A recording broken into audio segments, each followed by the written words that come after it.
আজকে আপনাদেরকে দেখাবো সবচেয়ে সহজ উপায়ে কিভাবে ঘরে বসে বানিয়ে নিতে পারবেন পারফেক্ট পুডিং। অনেকেরই তো পুডিং বানাতে গেলে সেটা ভেঙে যায়, আবার ক্যারামেলের কালারটা পারফেক্ট আসে না, আবার ভেতরে ছিদ্র ছিদ্র থাকে। তো সবগুলো টিপস অ্যান্ড ট্রিক্স নিয়ে আজকে দেখাবো ঘরে বসে সহজে কিভাবে পুডিং তৈরি করে নিতে পারবেন একদম ইজি উপায়ে। তো দেরি না করে ভিডিও শুরু করা যাক। হ্যালো আর আসসালামু আলাইকুম everyone, welcome to my new video. আজকের পুডিংয়ের জন্য আমরা নিয়েছি এখানে হাফ লিটার মিল্কভিটা দুধ, যে কোনো ব্র্যান্ডের দুধ ইউজ করতে পারেন, 3টা ডিম আর কর্নফ্লাওয়ার, সাথে লাগবে চিনি। আমি এখানে আগে থেকেই পুরো দুধটাকে জাল বসিয়ে দিয়েছিলাম। এরপরে আমি এখানে অল্প একটু পানির মধ্যে চিনি এবং কিছু গুঁড়া দুধ গুলিয়ে নেব। আর এখানে গুঁড়া দুধের জন্য আমি এখানে এই চামচটার 3 থেকে 4 চামচ ব্যবহার করছি। এটা সম্পূর্ণ আপনাদের নিজস্ব ব্যাপার যে আপনারা টেস্ট কীরকম চান, তবে গুঁড়া দুধটা গুলিয়ে দিলে টেস্টটা অনেক ভালো আসে। আপনারা চাইলে সাথে কনডেন্স মিল্কও ব্যবহার করতে পারেন, সেক্ষেত্রে চিনির পরিমাণটা বুঝে দিবেন, কারণ কনডেন্স মিল্কে অনেক চিনি থাকে।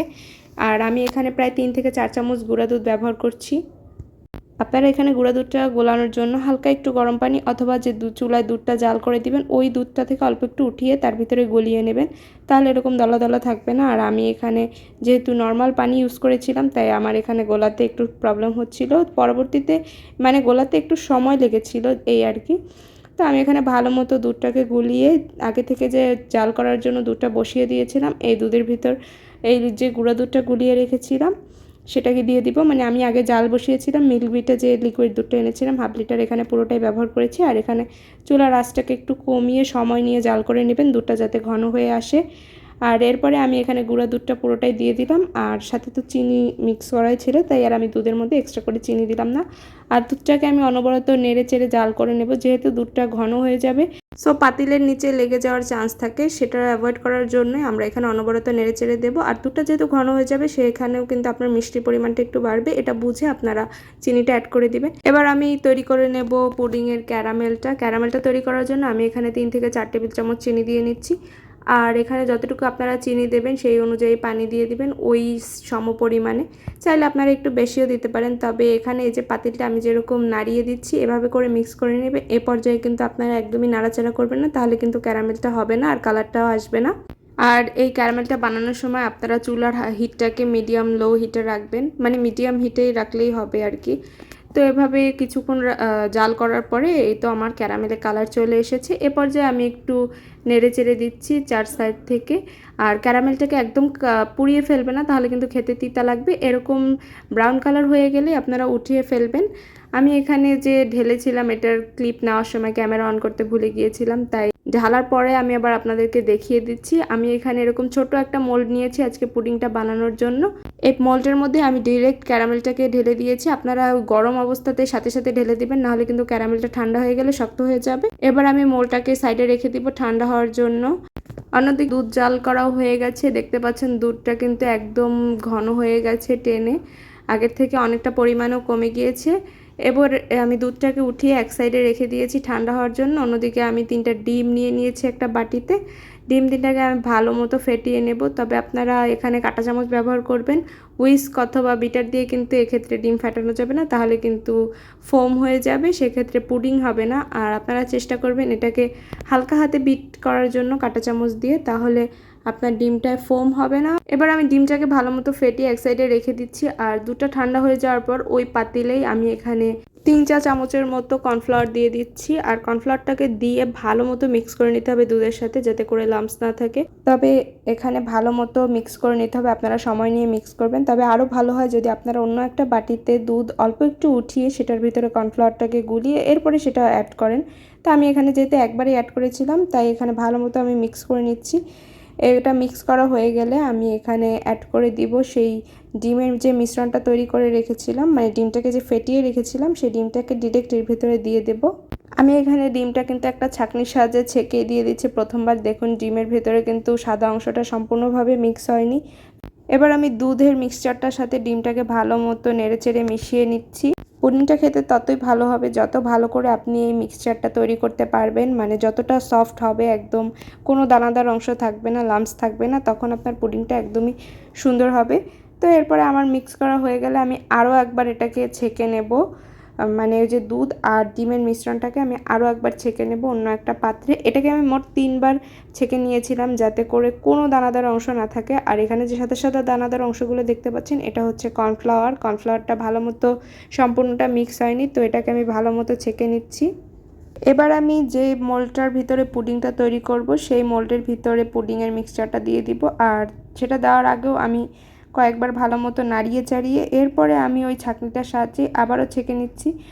এটা হচ্ছে ফাইনাল বার ছেঁকে নিচ্ছি যাতে করে কোনো দানাদার অংশ না থাকে। আর ছাঁকনিটা আপনারা প্রতিবার ছেঁকার পরে যেই দানাদার অংশগুলো থাকবে সেটাকে ক্লিন করে নেবেন, তাহলে আপনার পুডিংয়ের মিক্সচারটা সুন্দর মতো পড়বে। তো দেখুন এরপরে আপনাদের পুডিংয়ের ভেতরে যাদের ছিদ্রযুক্ত থাকে তাদের আরেকটা টিপস দিয়ে দিতে চাই যে পুডিংয়ের বাটিটা পুডিংয়ের মিশ্রণটা ঢালার পরে আপনারা বাটিটাকে একটা কাঠি অথবা চামচ দিয়ে একটু নেড়েচেড়ে দেবেন, কারণ পুডিংটা এই যে যখন ঢালা হয় তখন উপরে কিন্তু বাবলস ক্রিয়েট হয়, এটা যাতে না হয়। আর আমার এখানে মিক্সচারটার তুলনায় বাটিটা একটু ছোট হয়ে গেছিলো, তবে সমান সমান হয়েছে। যদি আরেকটু দুধ কম টানানো হতো তাহলেই এটা বেশি হয়ে যেত। তো আমি এখানে ঢেলে নিচ্ছি। আর ঢেলে নেওয়ার আগে আমি চুলায় এখানে গরম পানি দিয়ে দিয়েছিলাম যাতে করে পুডিংটা আমি ভাবে বসাতে পারি। আপনারা যে পাত্রে পানিটা দেবেন সেই পাত্রের ভেতরে একটা কাগজ দিয়ে দেবেন, তাহলে আর পানিটা যখন উতলাবে তখন আপনাদের পুডিংয়ের বাটিটার উপরে উঠে যাবে না।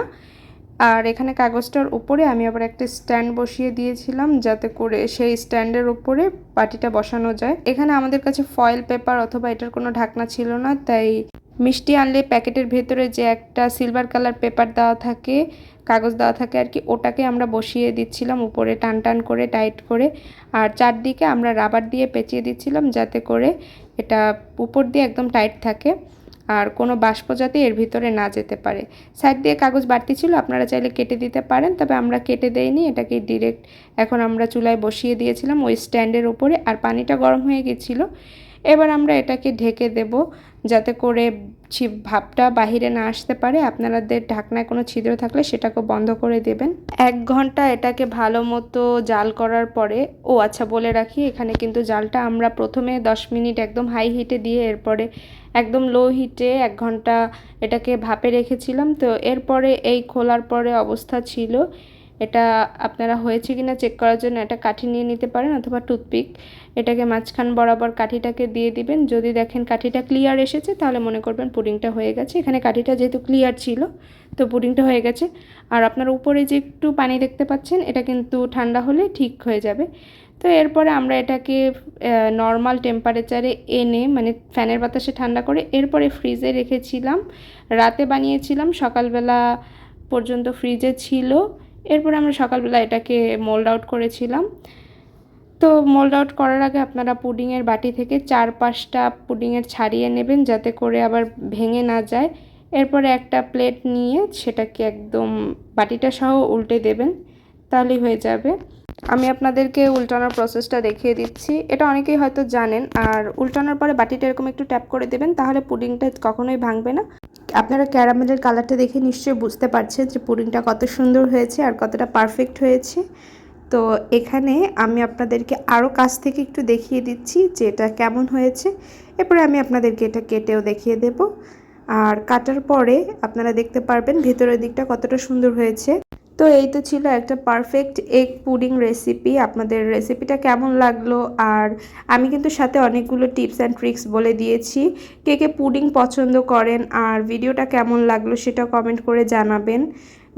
এই ভিডিওটা দেখে কে কে পুডিং বানিয়েছেন অথবা আগে থেকে কে কে সুন্দর মতো পারফেক্ট পুডিং বানাতে পারেন সেটাও কমেন্ট করে জানাবেন। আর এই রেসিপি দেখে ট্রাই করলে তো অবশ্যই সেটার ছবিটা কমেন্ট বক্সে দিয়ে দিবেন যাতে করে আমিও দেখতে পারি যে আমার ভিডিও দেখে কতজন এই রেসিপিটা ট্রাই করেছে। তো আজকের ভিডিওটা এই পর্যন্তই। ভালো লাগলে একটা শেয়ার করে দিবেন, ফেসবুক থেকে দেখলে পেজটা একটা ফলো দিয়ে দিবেন এবং ইউটিউব থেকে দেখলে চ্যানেলটা একটা সাবস্ক্রাইব করে দিবেন। আজকের মতো এই পর্যন্তই বিদায় নিচ্ছি। সকলে ভালো থাকবেন, বাই।